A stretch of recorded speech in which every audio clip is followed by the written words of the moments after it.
ಪ್ರಖ್ಯಾತ ಮಾಡೆಲ್ ಹಾಗೂ ಒಡಿಸ್ಸಿ ನೃತ್ಯಗಾತಿ. ಒಂದು ಕಾಲದಲ್ಲಿ ತನ್ನ ಬೆಂಕಿಯಂತ ಗ್ಲಾಮರ್ ಹಾಗೂ ಮುಕ್ತ ಲೈಂಗಿಕ ಸಂಬಂಧಗಳಿಂದ ಪ್ರಸಿದ್ಧಳಾಗಿದ್ದಳು. ಆ ಸಂಬಂಧಗಳನ್ನು ತನ್ನ ಟೈಂಪಾಸ್ ಎಂಬ ಆತ್ಮಕಥೆಯಲ್ಲಿ ಹೇಳಿಕೊಂಡಿದ್ದಾಳೆ ಕೂಡ. ಅದನ್ನು ರವಿ ಬೆಳಗೆರೆ ಕನ್ನಡದಲ್ಲೂ ತಂದಿದ್ದಾರೆ. ಆ ಗ್ಲಾಮರಸ್ ಲೇಡಿ ಬೇರೆ ಯಾರೂ ಅಲ್ಲ, ಪ್ರೋತಿಮಾ ಬೇಡಿ. ಆಕೆಯ ಮಗಳು ನಟಿ ಪೂಜಾ ಬೇಡಿ. ತನ್ನ ತಾಯಿ ಹಿಮಾಲಯದಲ್ಲಿ ಚಾರಣ ಮಾಡುತ್ತಿದ್ದಾಗ ಹಿಮಪಾತಕ್ಕೆ ತುತ್ತಾಗಿ ಜೀವ ತೆತ್ತರು.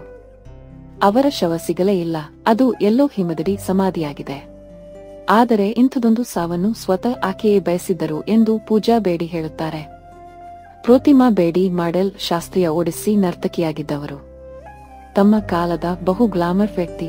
ಪ್ರೋತಿಮಾ ಜನಿಸಿದ್ದು 1948ರಲ್ಲಿ ದೆಹಲಿಯಲ್ಲಿ. ಹರಿಯಾಣಿ ತಂದೆ ಮತ್ತು ಬಂಗಾಳಿ ತಾಯಿಗೆ ಜನಿಸಿದವರು.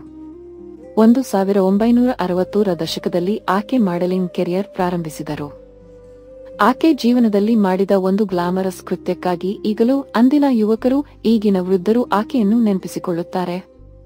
1974ರಲ್ಲಿ ಸಿನೆಬ್ಲಿಡ್ಜ್ ಮ್ಯಾಗಜೈನ್ ಬಿಡುಗಡೆಗಾಗಿ ಮುಂಬೈನ ಜುಹು ಬೀಚ್ನಲ್ಲಿ ನಗ್ನವಾಗಿ ಓಡಿದರು. ಆ ಫೋಟೋವನ್ನು ಸಿನೆಬ್ಲಿಡ್ಜ್ ಪ್ರಕಟಿಸಿತು.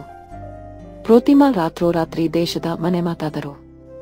1 ವರ್ಷದ ನಂತರ ಅವರು ಒಡಿಸ್ಸಿ ನೃತ್ಯ ಕಲಿಯಲು ಆರಂಭಿಸಿದರು. 1990ರಲ್ಲಿ ಪ್ರೋತಿಮಾ ಬೆಂಗಳೂರಿಗೆ ಬಂದರು. ಆಗಿನ ಕರ್ನಾಟಕ ಮುಖ್ಯಮಂತ್ರಿ ರಾಮಕೃಷ್ಣ ಹೆಗಡೆ ಅವರಿಗೂ ಪ್ರೋತಿಮಾ ಬೇಡಿಗೂ ಆತ್ಮೀಯತೆಯಿತ್ತು. ಅವರ ಮೂಲಕ ಬೇಡಿ ಬೆಂಗಳೂರಿನ ಹೊರವಲಯದ ಹೆಸರಘಟ್ಟ ಎಂಬಲ್ಲಿ ಒಂದಷ್ಟು ಜಾಗವನ್ನು ಪಡೆದು ಅಲ್ಲಿ ನೃತ್ಯಗ್ರಾಮ ಎಂಬ ಉಚಿತ ನೃತ್ಯ ಗುರುಕುಲವನ್ನು ನಿರ್ಮಿಸಿದರು. ಪ್ರೋತಿಮಾ 1969ರಲ್ಲಿ ನಟ, ಮಾಡೆಲ್ ಕಬೀರ್ ಬೇಡಿ ಅವರನ್ನು ವಿವಾಹವಾದರು.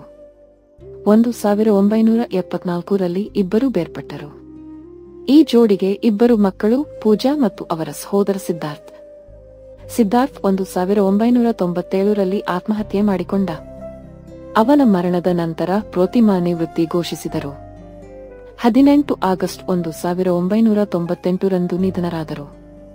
ನಿಧನರಾದ ರೀತಿ ವಿಚಿತ್ರ. ಸುಭಾಷ್ ಕೆ ಝಾ ಅವರೊಂದಿಗಿನ ಸಂದರ್ಶನದಲ್ಲಿ ಮಗಳು ಪೂಜಾ ಬೇಡಿ ತಮ್ಮ ತಾಯಿಯ ದುರಂತದ ನಂತರ ತಮ್ಮ ತಾಯಿಯ ದೇಹ ಎಂದಿಗೂ ಪತ್ತೆಯಾಗಲಿಲ್ಲ ಎಂದು ಬಹಿರಂಗಪಡಿಸಿದರು. ಕೈಲಾಸ ಮಾನಸ ಸರೋವರ ಯಾತ್ರೆಯ ಸಮಯದಲ್ಲಿ ಭೂಕುಸಿತದಲ್ಲಿ ಪ್ರೋತಿಮಾ ನಿಧನರಾದರು. ಪೂಜಾ ಅವರು ಹೇಳಿದ್ದು ಇಲ್ಲಿದೆ. ತಾಯಿ ಪ್ರೋತಿಮಾ 50 ವರ್ಷ ತುಂಬುವ ಮೊದಲೇ ನಿಧನರಾದರು. ಆದರೆ ಅವರು ಬಯಸಿದ ರೀತಿಯಲ್ಲಿ ನಿಧನರಾದರು. ಅವರು ಅಷ್ಟು ಬೇಗ ಬದುಕು ತೊರೆದಿದ್ದಕ್ಕೆ ತುಂಬಾ ವಿಷಾದವಿದೆ. ನಾನು ಅವರೊಂದಿಗೆ ಇನ್ನಷ್ಟು ಕಾಲ ಇರಬೇಕಿತ್ತು. ಆದರೆ ಅವರು ತಮ್ಮದೇ ಷರತ್ತುಗಳ ಮೇಲೆ ಜೀವನವನ್ನು ನಡೆಸಿದ ಮಹಿಳೆ. ಅವರು ಬಯಸಿದ ರೀತಿಯಲ್ಲಿ ಬದುಕಿದರು ಮತ್ತು ಅಕ್ಷರಶಃ ಅವರು ಬಯಸಿದ ರೀತಿಯಲ್ಲಿ ನಿಧನರಾದರು. ಅವಳು ಯಾವಾಗಲೂ ಪ್ರಕೃತಿಯಲ್ಲಿ ಇರಲು, ಅಲ್ಲಿಯೇ ಸಾಯಲು ಮತ್ತು ಪ್ರಕೃತಿಯೊಂದಿಗೆ ಒಂದಾಗಲು ಬಯಸುತ್ತೇನೆ ಎಂದು ಹೇಳುತ್ತಿದ್ದಳು. ಈ ಸುಂದರವಾದ, ಅದ್ಭುತವಾದ ಜೀವನದ ಕೊನೆಯಲ್ಲಿ ತನ್ನ ಚಿತಾಭಸ್ಮವನ್ನು ಗಂಗಾ ನದಿಯಲ್ಲಿ ಹಾಕುವ ಅಣಕು ಸಮಾರಂಭ ಅಥವಾ ಯಾವುದೇ ಸ್ಮಶಾನದಲ್ಲಿ ಸುಡಲ್ಪಡುವುದೋ ಹೂಳುವುದನ್ನು ಆಕೆ ಬಯಸಲಿಲ್ಲ. ಅವಳು ಪ್ರಕೃತಿಯಲ್ಲಿ ಒಂದಾಗಲು ಬಯಸಿದ್ದಳು.